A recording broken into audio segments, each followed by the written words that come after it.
Just when I thought I couldn't find my way out, yeah, I searched the God in me to find my way out. I know it can seem way out, but the Creator flows to and through me from way out. I'm talking way out, yeah, yeah, yeah. See, if you believe in the God in you, it's a better place. Creating the force and the power to live a better life. Know that love and joy and peace is one in all of the same space. That you were chosen just like God.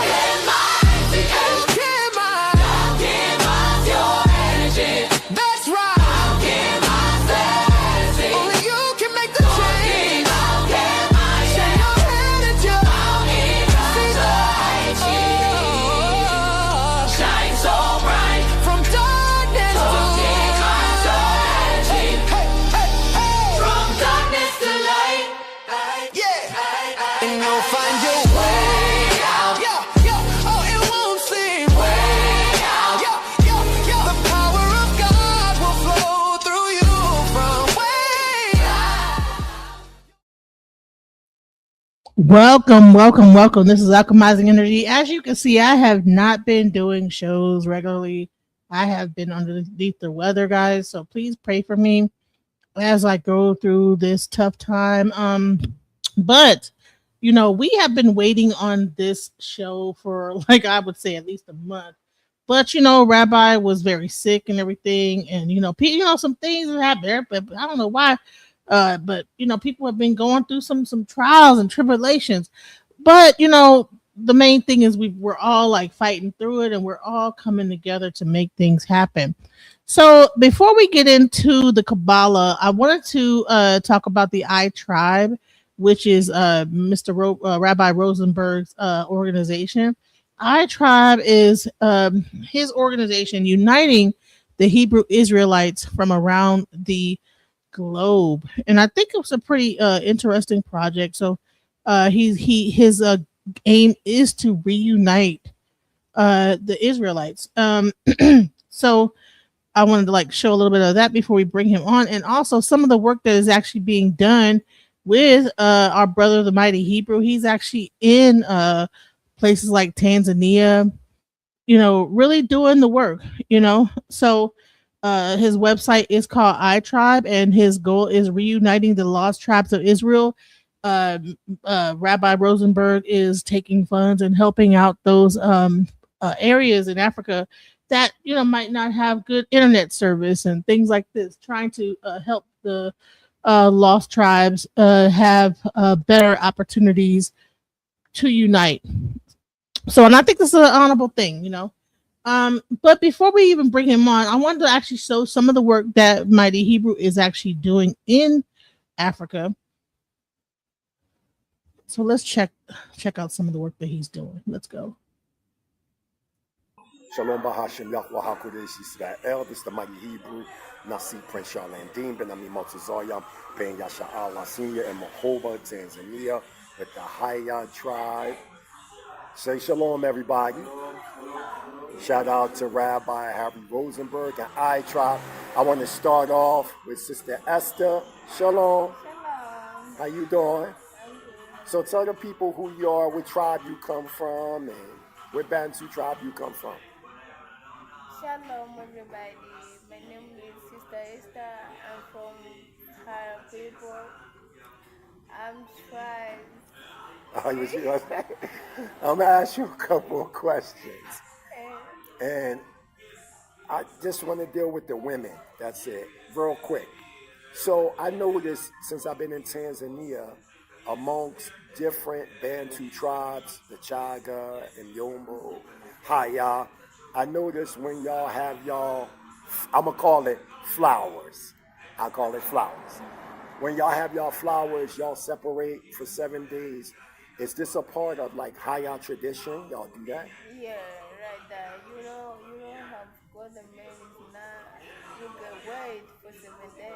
Okay. Yeah. Okay. The reason why I'm asking that because the Haya being connected to the Bantu speaking Hebrews, I notice in the Bible in Wayikra or Leviticus, the 15th chapter, when a woman is going through her flowers, she separates for 7 days. I also see that at Haya tradition also. So I want to shift it over. Thank you, Esther. I just wanted to ask you that.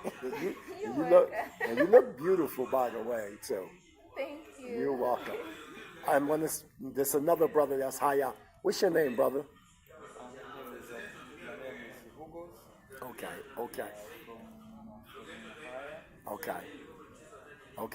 There was something that I caught that you said that was interesting. You were saying by nature that, and please translate what he said, Fernando. You were saying by nature that y'all keep the Sabbath, the Haya. Could you explain that a little bit? About the Shabbat, if I'm pronouncing it.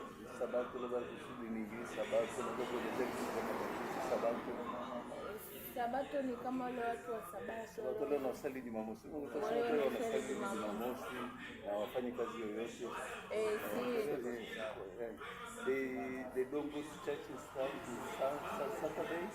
They go to Saturday, then they don't work on Saturday.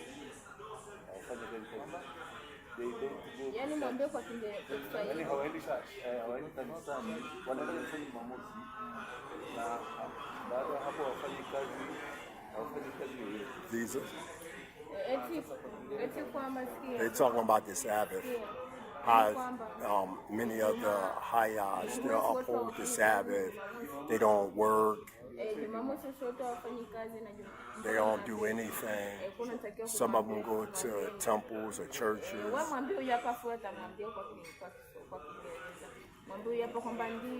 Okay.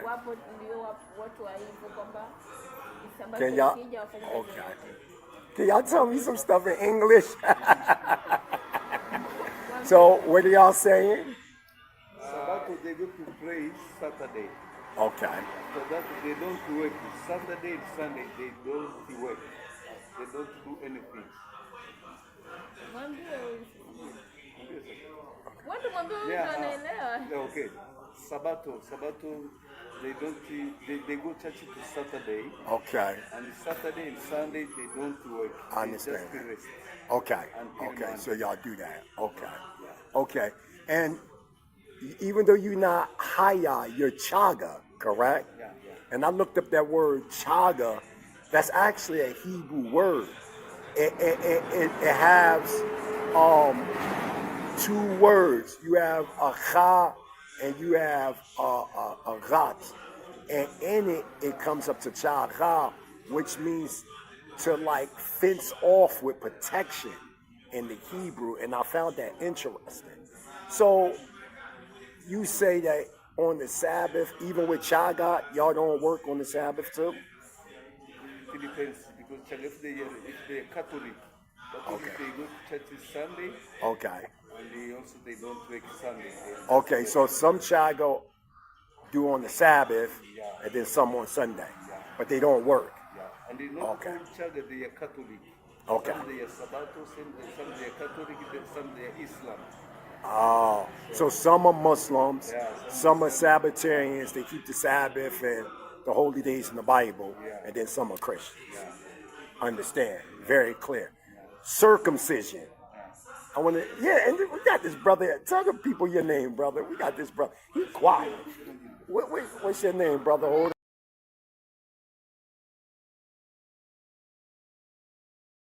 I brought you up too soon. I didn't get to play the rest of the video. I'm sorry. We cut the video when I brought you up, but I was just showing some of the work that you're doing in Africa, and it looks very beautiful. Can you give us some ideas of what you're actually doing for iTribe? Go ahead. Absolutely. Can y'all hear me? Yeah, we can hear you. Can you hear me? Yes. Okay. Give them all praise and honor to Yahweh, the supreme, intelligent, powerful one of our forefathers, Abraham, Yitzchak, and Yaakov. Right now, I'm in Zanzibar, about to do some research on the Zane's tribe, sponsored by iTribe, Rabbi.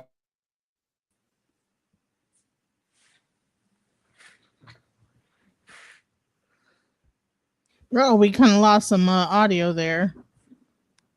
We lost your audio, Mighty Hebrew. But welcome, Rabbi Rozenberg. Man, he is over there. Mighty Hebrew is over there doing work.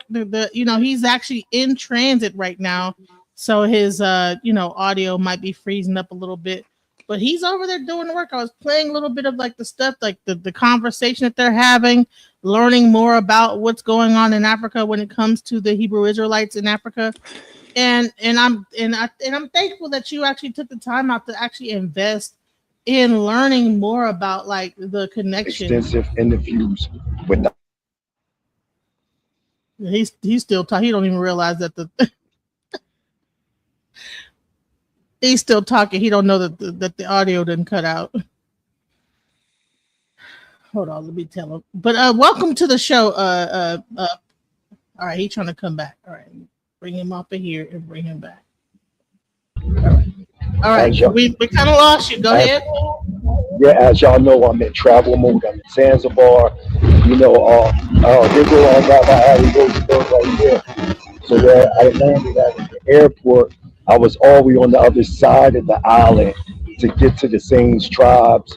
I'm gonna be taking footage of the slave ports because a lot of people don't know that the East African slave trade or the Arab slave trade was before the West African Hebrew slave trade.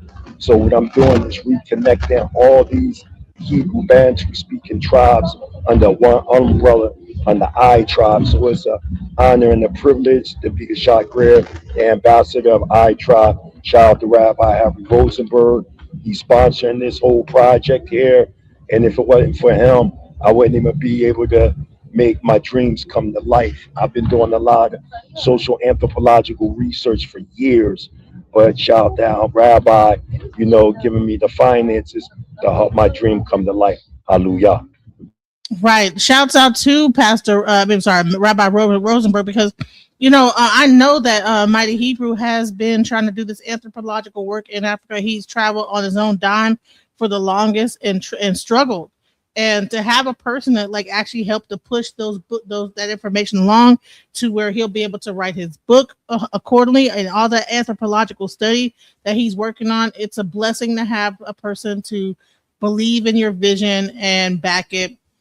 So, but without further ado, I wanted to so shouts out, let me just say this again. Shouts out to I Tribe and Rabbi Rosenberg and the actual work that he is doing in Africa and actually uniting the lost tribes of Israel. Shouts out to Rabbi Rosenberg. All right. So so today's show, we're going to get into the Kabbalah, and we are going to talk about the hidden secrets of the Kabbalah. Now, I know that Mighty Hebrew is like traveling, so I'm going to conduct this interview myself. How are you doing, Rabbi? Can you hear me? Unmute your mic if you're talking. Hello? Did we lose you? Hello, hello, hello. We might have lost his audio, guys. All right. Rabbi Rosenberg, are you there? Hello? Okay, so he might have to come back. But like I said, he is doing a lot of work in Africa, funding a lot of projects to try to help unite, like I said, through his iRise project, iTribe project. Hopefully, I think that he might have stepped away and is on his way going to come back. But Mighty Hebrew is really on the ground doing a lot of work. He's actually in transit from Tanzania. He said that if he get a like stopping point, he'll be able to try to join again. That's what I'm looking at on WhatsApp. But yeah, so this is a blessing to have a person that is like not just because a lot of times you have people just saying, okay, we are the tribes of Israel. Okay, well, what's happening is now you have the funding to actually unite those people and to get the information. And Rabbi Rosenberg is doing the work to unite those people. So while we wait on Rabbi Rosenberg to come on back into the frame, we'll play a little bit more of the work that Mighty Hebrew is doing over there in Tanzania. Shouts out. That's very interesting. So what we're saying is that the names of the Bantu tribes in East Africa are actually reminder names of when they were in Israel, like chaga is a Hebrew word, Haya is a Hebrew word, Ashanti means the children of Ashan. Ashan was a region in southern Judea that means smoke. Even the word Moshi is actually a Hebrew word, even though they equate that name to the mountain, Kilimanjaro, right? But Moshi was actually a family name in the Old Testament of the Bible amongst Israelites from the tribe of Judah. So that's just very interesting how words that I'm seeing in Tanzania, Kenya, and other areas in Africa, they're actually biblical names, that they're holding on these family clan names. But thank you for y'all time. Do y'all got anything to say before we go? Anything? Yes, I know Fernando always got something. Go ahead, Fernando. Tell us. We understand him, so we'll say thank you because we get the new things from this. Yes, So thank you very much. absolutely. Yo, anybody got anything to say? I wanna busy go say something for hire, for speak hire. Okay, for okay. speak hire. Okay. Ongea chochote kwa Kihaya. Washukuru tu kama kushukuru hivi kwa Kihaya.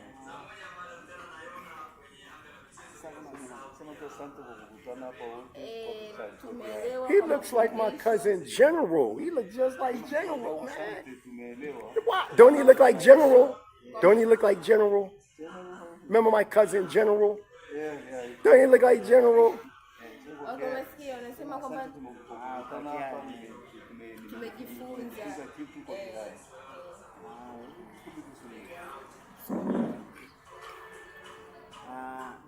Tukisimama kama Mungu kubaba arwedi kudingi betwa bona ni betwa yegesha. Kwa hiyo tukisimama kama Mungu kubona nganaba abaja kiwekea fumo la naye kuhusu abaya ndaza baya koze ugenda sina choga mabali tukisimama kama Mungu. And what did he say? So tell him in Swahili so you can tell us.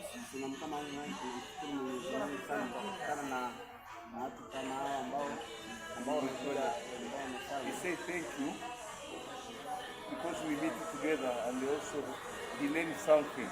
Absolutely. After we meet together. Absolutely. And tell him we're going to meet again too. Keep on. Okay.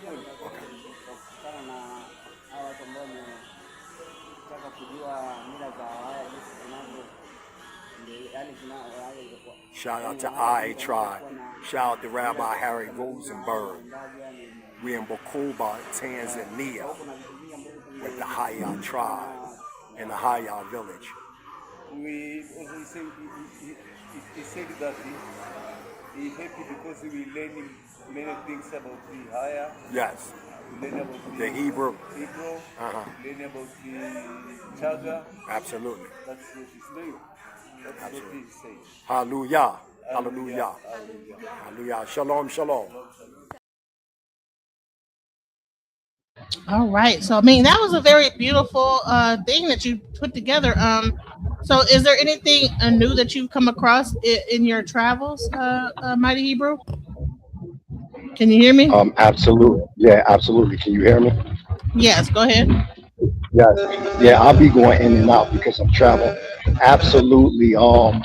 One of the things that I noticed that the Haya tribe does, even to this day, they still do Pesach HaKak Matzah, which is the Passover and unleavened bread. They do it every April.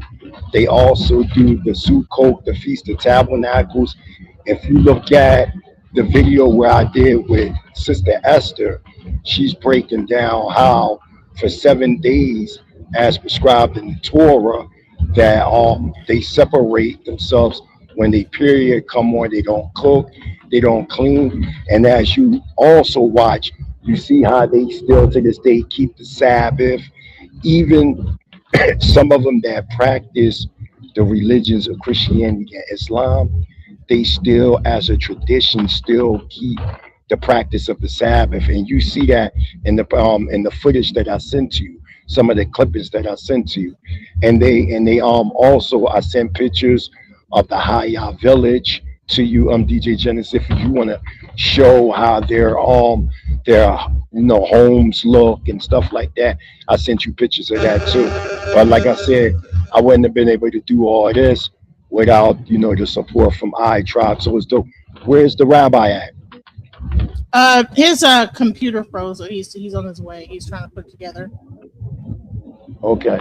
But if you want to show more footage and pictures and ask questions, so be it. I try to speak as much as I can because I'm going in and out because of travel. Okay, so let me try to show that. Let's see. Because it's other also video clip. Show the video clip in where you see the sister. I think that's dope. Yeah.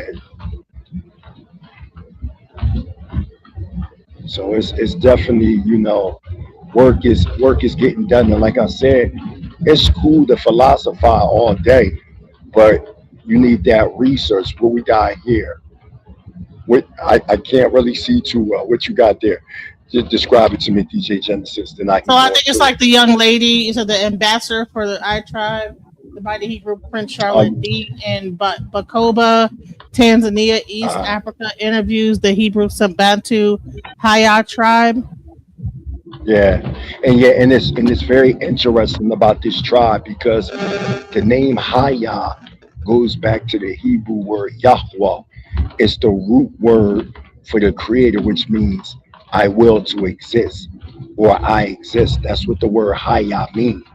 So to this day, you have Hebrew tribes that migrated into Tanzania, and they took on certain names and principal attributes that identified them with this particular nation and people.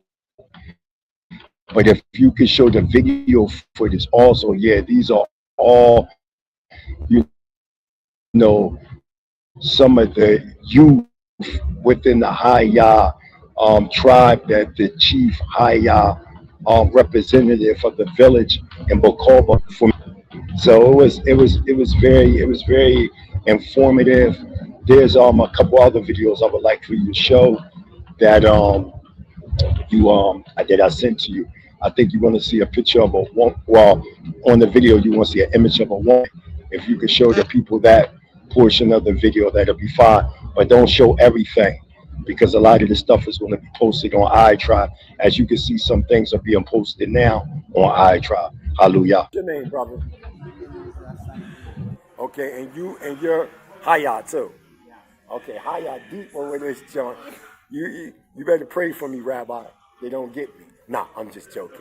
So it was talking about circumcision. He was saying that they circumcise in the Haya. Do the Chaga also circumcise too? Do they circumcise young boys, babies, or both? It depends. Some they get circumcision when they born after 2 to 3 years. Others they be circumcised. All right, so some after they born, some 2 to 3 years, some like 13, 14, what they say. So what I'm seeing is what you would call a form of diffusionism. So when these Israelites migrated, or these Bantu tribes from the Levant into East Africa, there were already probably other Cushitic and Nuadic tribes like the Maasai and different other tribes that may not have been of Bantu that y'all might have picked up customs. How do y'all feel about, I gotta ask, how do y'all feel about Black Americans coming back to Africa? Everybody want to know. Are y'all want us to come back home, or do y'all want us to stay in America? Shalom, shalom. All right, shalom. Welcome. We've been waiting on you to get Shalom, your Rabbi. Shalom, Rabbi. So, man, look, this is a really great work that you are funding. We see the hard work that Prince is doing, throughout Africa, and that is some of the information that he's doing.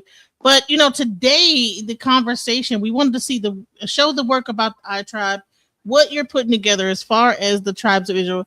if you can give us a little bit about iTribe and what you're trying to do, and then we'll get into today's lesson about the hidden secrets of the Kabbalah, if you can, sir.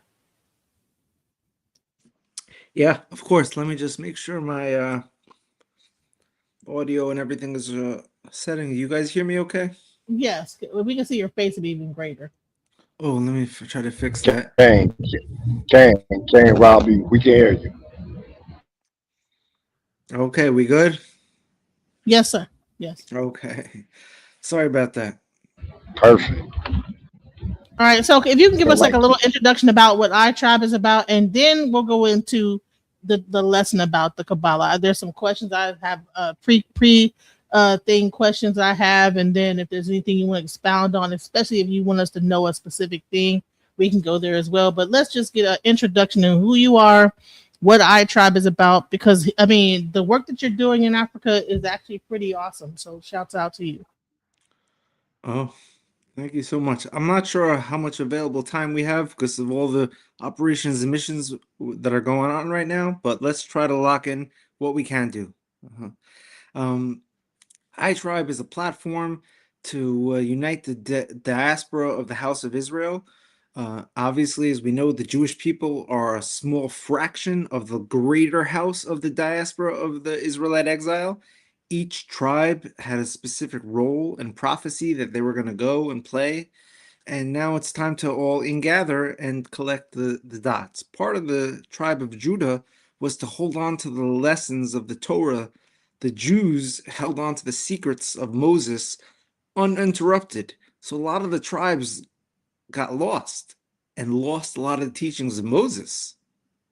But the Jewish people did not.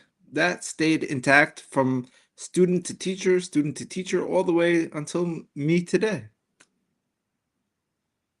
And so, what is iTribe? Is iTribe like a way to unite everybody to say, okay, let's get everybody together, or what is it? Yeah, iTribe is the platform. It's like, let's all talk together about this because we're up against a common enemy. We got people against us, and they don't care if I'm Jewish or you're Israelite or Hebrew, other terms. They're gonna want to, so they want us to submit to their laws and customs and traditions. So we need to fortify ourselves as a people, first and foremost, for security. So that's a very noble cause to put together. So without further ado, we actually did an actual whole interview discussing iTribe. If you want to check that out, go watch the initial interview that we did discussing iTribe and everything. If you want to have more information about that, I will post the link in the chat. But in the meantime, today's conversation was about the hidden secrets revealed about the Kabbalah. And so the main thing I wanted to get into is that the Kabbalah system for understanding God and the human soul. Is a Kabbalah a system for understanding God and the human soul, or is it a form of secret magic? What do the Tree of Life and 10 Sephirot Hebrew letters and 72 names of God actually represent? How much of what we have seen throughout Hollywood celebrities, red string bracelets, movie, internet, and conspiracy theories has anything to do with authentic Kabbalah? Joining us tonight is Rabbi Harry Rozenberg, who will help us separate traditional teachings from Hollywood mythology. So welcome again. You understand what I'm saying? So here we go. So for someone whose only exposure to Kabbalah may have come through Hollywood, social media, or celebrity culture, what exactly is Kabbalah and what is it not? Well, the word Kabbalah means just lekabel, to receive. It means you received something. So that means that Moses had information. Moses knew things. And Moses taught those things to his students. Whoever received that from those students and those students and those students, they were mekabel, they were received. That's the Kabbalah. You received it from Moses. So the Kabbalah is what the secrets are of the Torah that you received from Moses, basically. And those were very secretive and protective. But this is not let me explain to you. This is not an area of expertise that people can understand, really, because you have to be a Kabbalist to understand Kabbalah. So most of the Kabbalistic terms that people talk about, they make no sense to anyone unless you have an angel or a guide or some metaphysical entity teaching you these realities. So personally, I know all about the Kabbalah, who were the Kabbalists, what their powers were, and the forces that they can control in the world. But I'm not a Kabbalist, and I don't understand anything about it. Mm, interesting. So, why was Kabbalah traditionally treated as a hidden knowledge and that should only be taught to spiritually mature and properly prepared students? Well, And listen, if you think about this, look in the book of the book of the Torah, even where Moses kills someone with the name of God, or there's other stories where people are being brought back from the dead. These are powers that humans have access to. It means humans, we control powers to kill with our words, to resurrect people from the dead. These powers exist. So that probably is a good reason why we want to keep it secret and not something that you can just dish out to anyone to know. Because if you have the power to say a word and kill someone, it's very dangerous.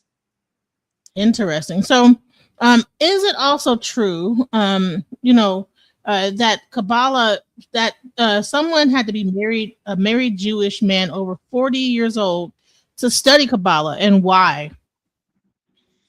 There's a big discrepancy over here because there are certain Kabbalists who revealed the Kabbalah at the age of 8 or 9 years old. Mm, Uh, some of our greatest Kabbalists that have existed in the last thousands of years were doing Kabbalistic things at the age of 10, 12. Even my great-great-great-grandfather, the Vilna Gaon, was creating a golem. He created like a Frankenstein, a human from nothing, from wow. Earth at the age of 12. Wow. This is to tell you basically like step away from this topic unless you were initiated or tapped into it. So, can women and non-Jewish people authentically study Kabbalah, or does removing it from Judaism also remove the foundation necessarily to understand it? Well, if you look at, there was a prophet in the Bilam in the time in the Torah Mm. who was not Jewish and still had powers to prophesize and etc. So wizardry and these powers that exist, they're for humans. They could be used in the good or the dark, or the light or the dark. And I guess there's a battle on planet Earth now for who can preserve these powers, protect them, and use them for the good. So the Kabbalists is like the school of humans that say, we're like the Jedis. We're going to preserve these powers to make sure we're going to save planet Earth with them and not use them to our for self gratification or any or alternative motives. So now that we've established what Kabbalah is, let's examine what it teaches about God, creation, and structural reality. What is Ein Sof, the infinite and unknowable aspect of God, and how can an infinite God create and interact with a limited physical universe?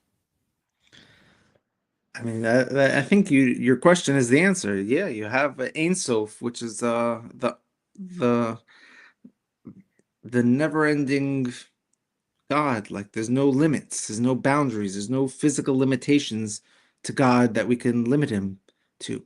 Meaning we have five senses. Those are the senses we use to detect reality. Outside of that, we can't detect anything. So God is beyond what we can comprehend. It's beyond us. We're not built to understand or fathom the concept of God. What are the 10 Sephiroth, and does the tree of right life represent the structure of creation, the attributes of God, the human soul, or all three? And does Kabbalah teach that the divine spark exists within every human being? Oh, I mean, you're asking good questions, but these are Kabbalistic questions. Most people who are going to try to answer these questions or discuss these things, they don't know what they're talking about. So, there was a famous Kabbalist alive today called the Yanuka. He's a real Kabbalist, and he was given this from since a young age. But he says if you don't know or weren't, if this wasn't revealed to you, then you don't know what you're talking about. It's just not for you. So the 10 Sephirot, I can say what it says. Like there's, 10 layers of God's removing himself from reality and constricting himself. And this is not for me. It's not for us. We don't understand it. So they're words like that just don't make sense to us. It's a secret school. Being a Kabbalah is just a secret school that we don't know about. And there are terms that you can say, like you're saying me terms that are Kabbalistic, but if I try to explain it to you, I would be insane. Really? Wow. So you would sound insane. I would sound insane. It would be an insane thing to do. Okay. So does Kabbalah teach that a divine, or if divine energy exists within and throughout creation, why do human beings experience separation from God? Ask that question again, please. If divine energy exists within and throughout creation, why do human beings experience separation from God, like atheism and things like that? I'm not sure I fully understand the question again. Let's say it again. So, all right, let me just go back. Okay, so the Kabbalah teaches that there's a divine spark that exists within every human being. Right? That's one of the biggest teachings, right? Every one of us has a divine spark, yes. But if divine energy exists within and throughout creation, why do human beings experience separation from God? Oh, I think that was something that was the purpose of reality. The purpose of the creation was to have a scenario where we were separate from God. One thing I do understand about Kabbalah and these mystical things is usually your question is your answer. So the scenario we're in, there's a purpose. There's a reason for it. Good point. Yeah. That is a good point, right? So do Hebrew letters and numbers possess spiritual significance or power, or has popular culture exaggerated that teaching? Oh, no. That for sure we know about. The Hebrew letters are the DNA building block of reality. The 22 letters of the Hebrew alphabet are the DNA code of all of reality. The vibrational source of all things come from the Hebrew letters. There is nothing in creation, nothing in reality, nothing that is not formed from the combination of Hebrew letters. So there's like 72 names of God, and have they been misunderstood as magical words that people can use to manifest desires or control reality, as far as what Kabbalah is teaching? It seems to be that there are certain words you could say and speak that will have effect, that will cause things to happen because you have access to the secret combination of words and letters and vibrations. These are super powers that have been known to humans since the dawn of time and forgotten seemingly, and now preserved through Kabbalah. And thank God it's not in the wrong hands, because imagine an evil guy with these powers would be terrible. There used to be evil guys with these powers. The people of Israel used to battle them. The Israelites were here to battle all the evil in the world. You don't think that people actually know those words even now, or you think they were hidden, or Well, there are humans alive today who know those words in the Kabbalah field, but they don't take advantage of it. You don't have Kabbalistic rabbis going around killing people or doing things, resurrecting the dead. They're not allowed to use these powers freely. They do the will of God. To be a Kabbalist, you really have to do the will of God, what God wants of you. You don't have your own will. You can't be your own egotistical wizard and think what you want to do. You want to do the will of God. If God didn't desire this human to be resurrected, you can't do that. So these powers are super guarded. So, one big thing I hear when people talk about Kabbalah is gematria, and it's often used to uncover like numerical connections within Hebrew scripture. How can we distinguish a legitimate interpretation from someone simply finding a pattern that supports what we already believe in, what Kabbalah is teaching. I think I lost you over there for a sec. Oh, you couldn't hear me? Uh-oh, hello. Hello. Uh-oh. SpaghettiOs. Can you hear me? Hello, can you hear me? Or you might have to drop down and come back again. Hold on, let me see. Hold on. I'm sorry, guys. We're having like a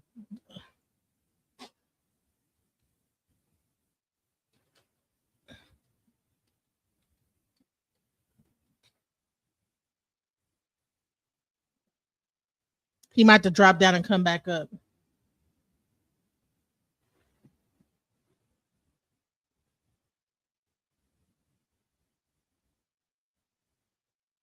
All right, give us a second. I'm sorry about that. But I think this is a really good conversation because, like I said, there's so much mystery and shrouded history when it comes to Kabbalah. Hollywood has kind of made this. Even people that talk about Hollywood and how they put certain symbolism in certain things, people will think that okay, this is really getting into this is demonic and this, that, the other. But I don't know. So things get kind of weird, Let me tell you now. All right, let's see. Hello, can you hear me? Let me unmute him. All right, he's muted. Let's see. Okay. All right, so I think that someone wanted to come up and say something while we wait on Rabbi to come back up.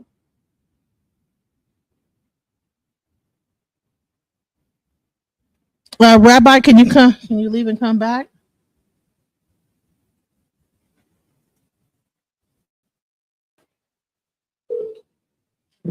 Hey, you gotta leave and come back, because I don't know, we just lost sound. So, oh my gosh, it's so strange. I don't know why. People are hating. I don't know. It's a hate train going on.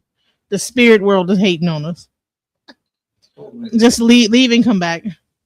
It's very strange, right? Yeah, it is. That's weird. Let's see. All right.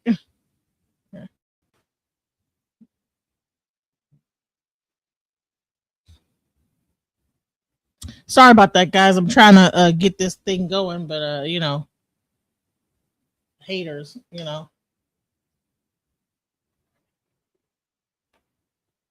mean, this actually could prove to be a very interesting, when we get into the crux of things, to have a rabbi actually explain things. You don't really get to actually talk to a real rabbi that understands this stuff. And sometimes you have people that will report your video and do a lot of negative stuff. So it's okay. Yeah, people probably reporting the video, hating, but it's okay. What happened? What happened? No, I couldn't hear him anymore. People probably reporting the video. Who knows? But he'll be back. Oh, you couldn't hear him?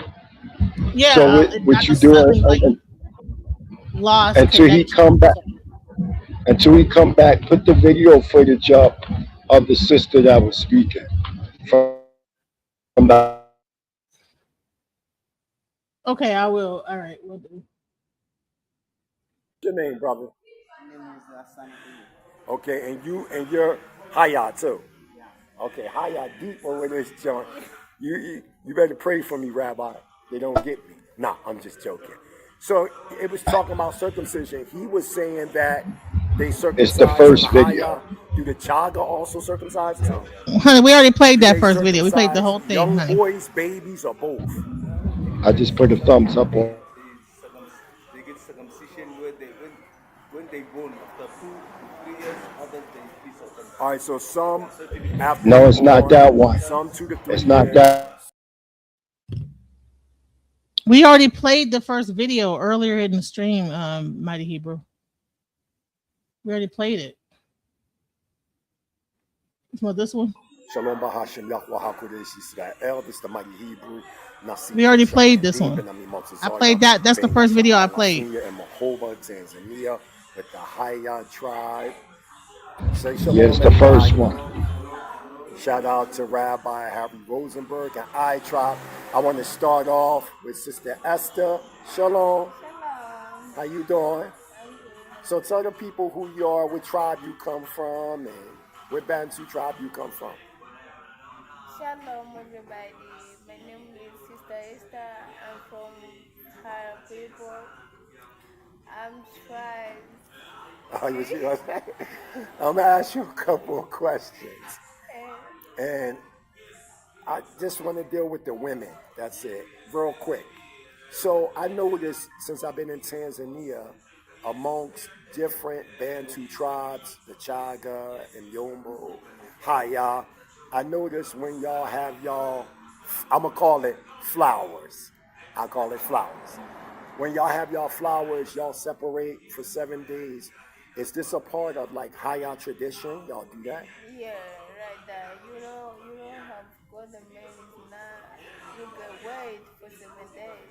Okay. Yeah. Okay. The reason why I'm asking that because the Haya being connected to the Bantu speaking Hebrews, I notice in the Bible in Wayikra or Leviticus, the 15th chapter, when a woman is going through her flowers, she separates for 7 days. I also see that in Haya tradition also. So I want to shift it over. Thank you, Esther. I just wanted to ask you that. you look beautiful, by the way, too. Thank you. You're welcome. I'm gonna. There's another brother that's Haya. What's your name, brother? Okay. Okay. There was something that I caught that you said that was interesting. You were saying by nature that, and please translate what he said, Fernando. You were saying by nature that y'all keep the Sabbath, the Haya. Could you explain that a little bit? About the Shabbat, if I'm pronouncing it.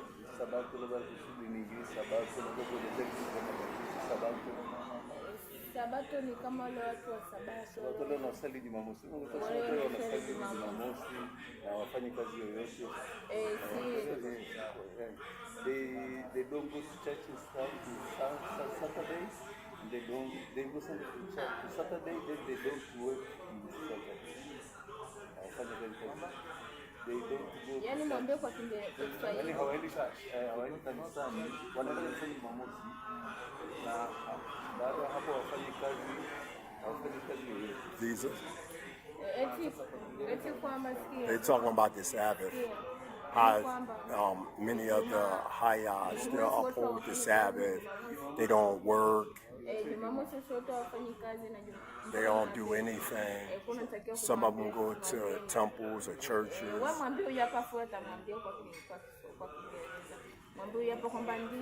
Okay.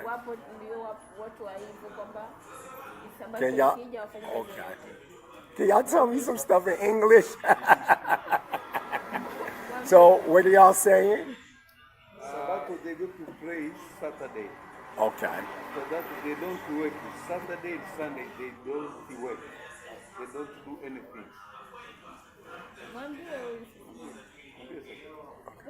Yeah. Okay. Sabato, they don't. Hello. Yes, hello. Man, you know what? Right when we were getting into the good stuff, gematria, that's when everything gets all weird. Like, oh, no, we can't be talking about gematria. All right, so the question was, gematria is often used to uncover numerical connections within Hebrew scripture. How can we distinguish a legitimate interpretation from someone simply finding patterns that support what they already believe? No, that really comes down to if you're on a tradition from Moses' teachings or if you made something up yourself. So when Moses revealed the whole entire secrets of reality to Joshua, to the prophets, to the elders, and taught everyone what he learned from God, that's it. If you're not on that chain, you're making something up. Right. So there's like a lot of like gematria websites that you can like so-called like pull things together. Are those things legitimate or what do you think? There could be truth to it, to be honest. If you see a certain really cool gematrias aligning and etc., the whole thing is built on mathematical code. We're like discovering the matrix, the code of the matrix from within. It's something realistic could be there. So, Kabbalah, is really meant to like kind of answer a lot of questions, like why are we here? Some of humanity's deepest questions. Where did our souls come from? What happens after death, etc. What does Kabbalah teach about the different levels of human soul? Yeah, I mean, the soul comes down here, does what it's got to do, rectifies itself, fixes itself, and goes towards the next place. So is there a reincarnation? Is there like a belief in We definitely reincarnation? believe in reincarnations. There are certain people who are born as a new soul and were not reincarnated. There are certain people who are reincarnated. If you didn't finish your mission, you get reincarnated. So it's very metaphysical stuff. Mm. So what are Gilgul or reincarnation and Tikkun, the spiritual correction a soul may return to complete? A Gilgul is translated in Hebrew as like a rotating, reincarnating soul. Like you've come back again. You have to come back to do a tikkun, to rectify something. You've you your position in the higher levels of the heavens. You're not so locked in on your chill over there. So like you need to come back here to do some work to like go back to the heavens to have legitimacy. Something along those lines is a tikkun. You have to rectify. So you got to come back down here. This is like we're in a simulation now where we get tested and to see if we're really legitimately cool enough to hang out with God's entourage. I'm gonna like take this off of Kabbalah a little bit and get into some really weird stuff. What do you think about the white light? Do you think that some people say don't go to the white light because it makes you gonna have to repeat over again? But if you choose not to go to the white light after when you're like during death, that white light is the actual thing that makes you repeat over and over again. That's what the Gnostics say. Are you aware about the white light that people see during a near death experience? This likely has to do with the pineal gland and the secretion of DMT, dimethyltryptamine, at the time of death. It's a very complicated subject. I suggest people research the pineal gland and dimethyltryptamine, DMT, and light. And this is very complicated subjects to understand. So, can an unresolved spiritual pattern follow a soul from one lifetime or one generation to another? Like, say if I'm like my great grandmother had like an unresolved situation, does it like be like a curse, like a generational curse? That could happen. You could rectify things generations later on a soul, for sure. So, if everything ultimately comes from God, where does evil originate? Evil? Yes. Evil, I think, originates from our request. The soul of Adam requested that there be an alternative to not only goodness, so that there should be an option. So we should earn our goodness. We should earn our portion to show like that this is to measure us, to mark us. So what are the Klipot and the Sitra Atra, sometimes called the spiritual shells, and the other side? Are they literal forces, psychological conditions, or both? Oh man, so I'm really not qualified to really be discussing this stuff. This is Kabbalistic terms, but these are layers of klipot, are things that try to hide divinity, to hide God's presence in the world, where you don't think there's divine presence, you don't think God's here, but God really is here. There's so many mysterious things. Right. So this all gets us into the Hollywood conversation, because the main thing. Let's move from the Hollywood's fictional,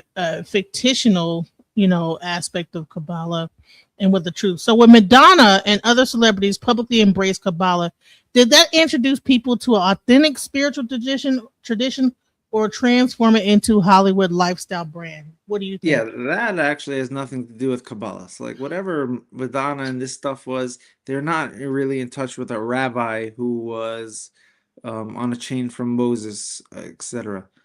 There were, however, when Moses left Egypt with the Israelites, we recall he brought with him the Erev, the mixed multitude, Egyptian wizards, left with the Israelites and joined the people of Israel. And they stayed inside of the people of Israel throughout the generations. So that means that there's impure wizardry that infiltrated the Israelites 3,000 years ago. So why did this red string bracelet? Is that like something that's connected to real Kabbalah or something else? Like the red bracelets and, you know, are they believed to provide a spiritual protection like those red bracelets? Or is that like a real thing? Or is that like a commercial thing? No, these are all things in the metaphysical realm. These are all things that angels and demons and etc. that we don't know about. It's beyond our comprehension to understand these matters. But there are things like that. Yeah, you wear the rings, and there are things you can do, and incantations. There's so much mystical depth out there, but it's all hidden from us. So do you think that celebrity culture created a misconception that Kabbalah is mainly about manifesting wealth, fame, protection, and personal success, and that's not really the true meaning of Kabbalah? I don't know. And have you heard of like the law of attraction? Remember the law of attraction? Is that a Kabbalic teaching? Like that whole like thoughts equals things and this, that, the other. Is that like that whole like, you know, manifestation art that's been going on lately? Oh, there is the power of we can create, we will things into existence. Mm-hmm. Yeah, we can want things to happen. We are creators ourselves, for sure. And we have to be very careful with that, as being a co-creator with Hashem, with God. So Kabbalah is frequently connected to online to like Freemasonry, the Illuminati, and hidden symbolism in movies and music videos. Are there legitimate historical connections, or are people combining Jewish Kabbalah and Western occultism and conspiracy theories? Well, that's where I'm thinking that these Egyptian guys who snuck out of Egypt with Moses and the Erev, who came in, and they probably, not probably, they were not trustworthy people to have these secrets. And so then it became mixed and used inappropriately, these powers.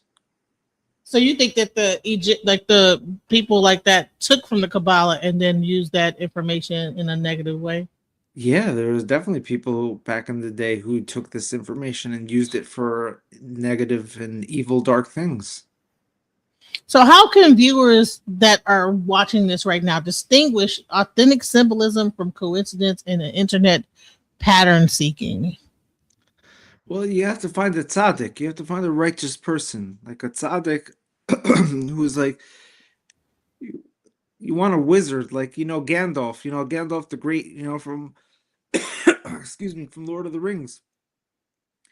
He is the guy you want to have the power. Like, he's got the power. Like, yeah, you trust him because he's a good guy. Right. If the ring falls in the wrong hands, God, yeah. Very dangerous. So what is the ring actually a Kabbalic story? The what? The ring. Remember the ring? The ring? Yeah, the ring. What about a ring? You never seen the movie The Ring? No, no, I'm sorry, the Lord of the Rings. My bad. Lord of the Rings. Oh, Lord of the Rings. Is that based in like somewhat Kabbalah? I'm sorry, my bad, not The Ring. The Ring is like a horror Lord of movie, the like Rings, about yeah. All of these movies, The Matrix, Lord of the Rings, all these things are pulling out of Kabbalistic concepts and terms and trying to fantasize them so we can imagine them. But certainly there are comparisons you can make to them. But there is a reality of a power that could be abused or used and for healing or for hurting. So what is the biggest misconception Hollywood and popular culture have created about the Kabbalah? The biggest issue is that it's not a Jewish problem. This is an occult problem. So if there are dark stuff going on in Hollywood and they're still doing some dark stuff, that's not a Jewish issue. That's a Egyptian Erev issue. That's more of an Egyptian occultish issue. Interesting. Okay. So Yeah. how can someone distinguish between legitimate Kabbalistic teacher from a person using secret knowledge, expensive courses, mystical practices, or promises to manipulate people, or just into like that kind of Egyptian thing that you're speaking of? That's why you have to find what's called a tzaddik. A tzaddik is a righteous person, like the Rabbi Nachman or the Baal Shem Tov or the Vilna Gaon. These were all Kabbalists. These were all people who were known to use their powers to serve God's will, to do God's will. They didn't abuse the power. They used these powers to serve God. So what is one authentic Kabbalistic teaching that an ordinary person can safely apply to everyday life without invoking anything like negative? Say it again. What is one authentic Kabbalistic teaching that an ordinary person can safely apply to everyday life? An authentic Kabbalistic teaching that you can apply to your life? Everyday life, every day.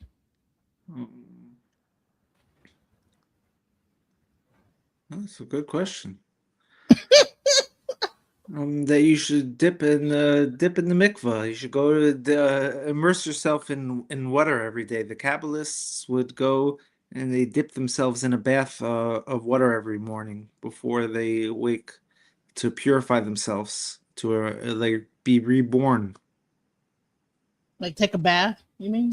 Not a bath. It's more of like a dunk and dip. Like your whole body, like take your whole entire body and re-emerge, like a baptism type of a thing.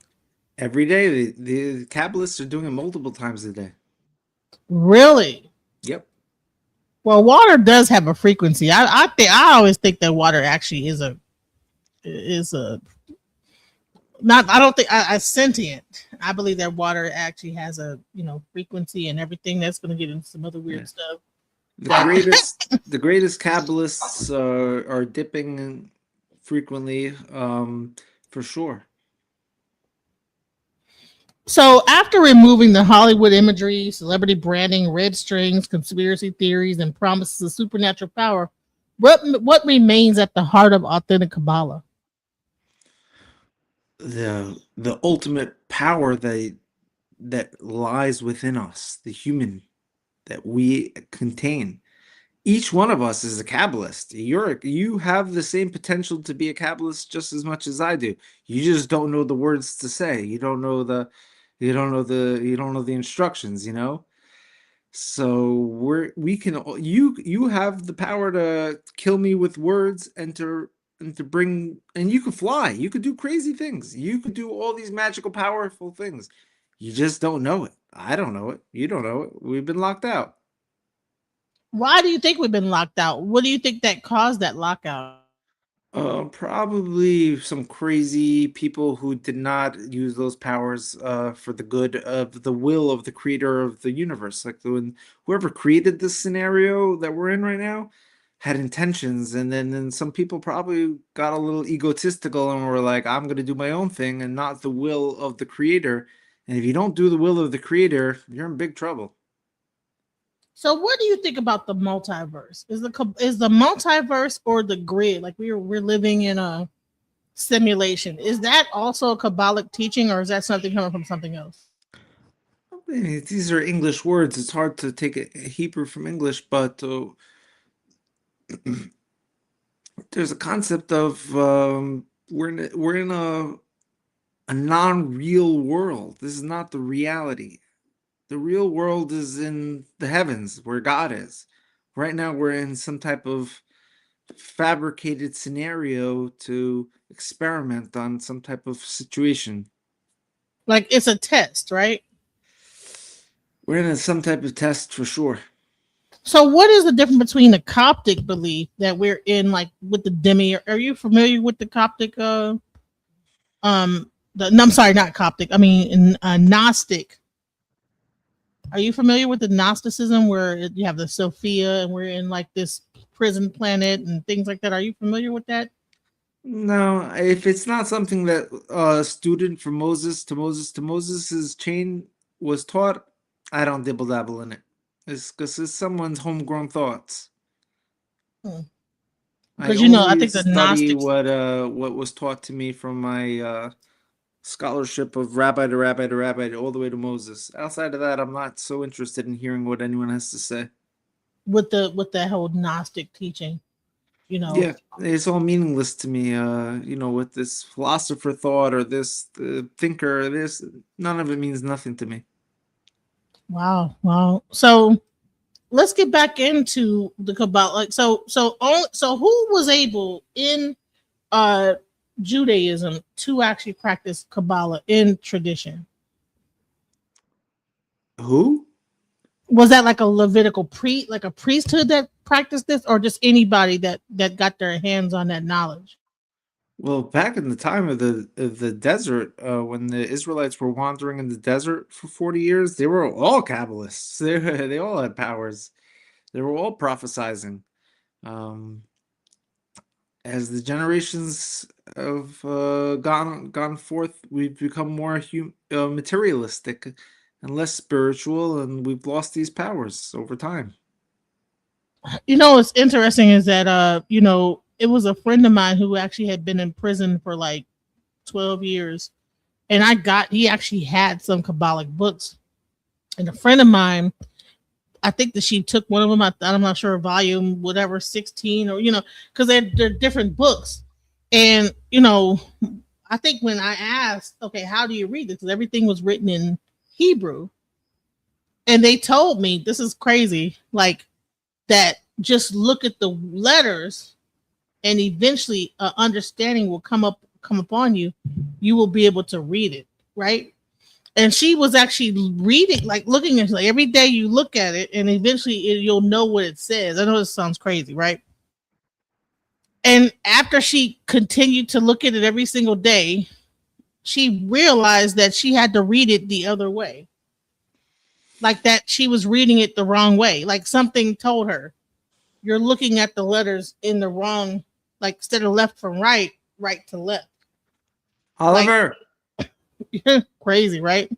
So like what do you think about that? I mean, have you ever read the Kabbalah actually like in Hebrew? And is that the same method, or did someone kind of lie to her?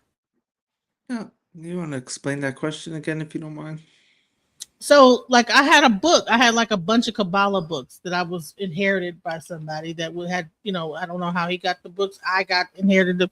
And then a friend of mine asked me for, I'm not sure what volume it was, whichever book it was, because Kabbalah have different like books, right? And so she asked to see the one, but I think it was like 36. I'm not sure which book it was. And and someone said that if you want, because it was all written in Hebrew, 100% Hebrew. There was no English translation, nothing. And whoever, I forget who it was, says that if you want to understand what it is, you just look at the words, and eventually you will understand just by looking at the word, how they're the actual way I don't know how they're shaped, or I don't know, that you'll understand. Like understanding will come upon you at some point. So every day she read and was trying to read it, right? But what happened is she was reading it right to left. Something told her to start looking at this the opposite direction. Like something came into her head, like you're looking at it in the wrong direction. And she was and she was able, oh, okay. And then she started to look at the opposite direction. And I don't know if she ever got to understand what it meant or whatever, but because I lost touch with her, but it was interesting, like that the actual shapes of the Hebrew words begin to speak to you. Are you familiar with that concept? This sounds a little already beyond my pay grade. There's ways the Kabbalists would envision letters and combine letters and words in their minds and build things. But like I said, if you're not initiated, if you don't know about it, if you weren't brought into this, you're just speculating and you don't know what you're talking about. So I don't know what it means to combine letters and words to make things, but there's certain things that is a reality. So that's the point I was trying to make, is that okay, okay, a person has to be initiated into it. It's not like something you just grab a book and begin to look at it.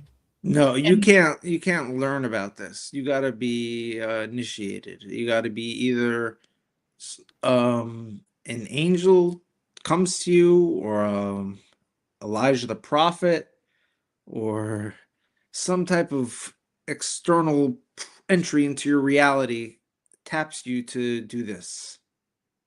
Interesting. Well, something external told her you're looking at it the wrong way. Whatever. I don't know. But I don't know if she actually eventually began to be able to understand what it said. But it's hard to know who's crazy or who's not. Right. It's she was reading it, was like, you know what, we're looking at it the wrong way, the wrong direction. So hold on, let's did you want to say something, Mighty Hebrew? Because we're gonna about to wrap this up. This has been a great. I mean, I think I've asked some pretty interesting questions. I hope that did anything that you wanted to say, Mighty Hebrew. Can't hear you. If you're talking, I can't hear you. Yeah, I can't hear if he's saying anything. The only thing I would add is I did there's one Kabbalist alive today who's a real Kabbalist, who's a wizard, and I've seen him do wizardry stuff manipulating physical reality. They call him the Yanuka, Y-A-N U-K-A, Yanuka.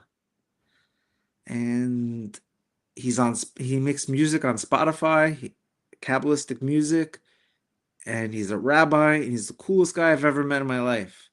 And I love him so much, and I trust him, and he's using the powers correctly.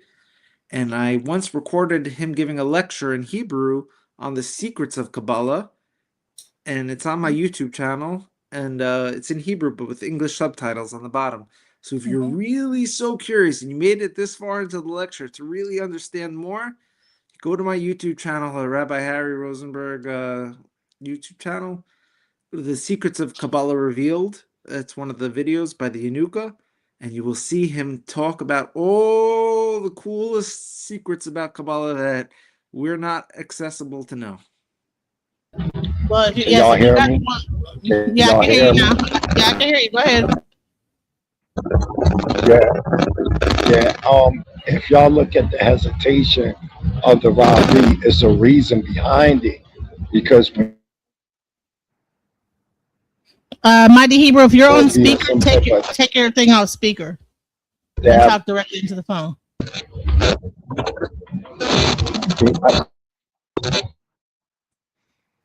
Yeah, honey, we're gonna have to come back and bring you back on because we can't hear what you talk about, child.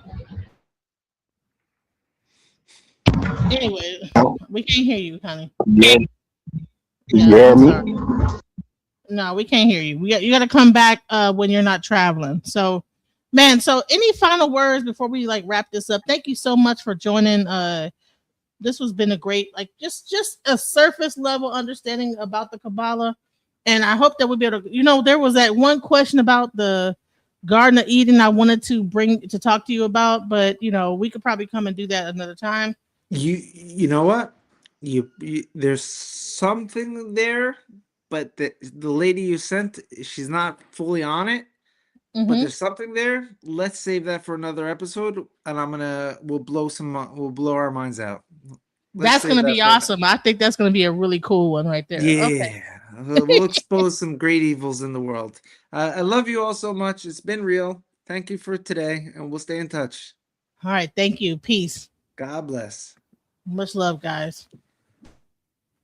Just when I thought I couldn't find my way out, yeah, I searched the God in me to find my way out. I know it can seem way out, but the Creator flows to and through me from way out. I'm talking way out, yeah, yeah, yeah. See if you believe in the God in you.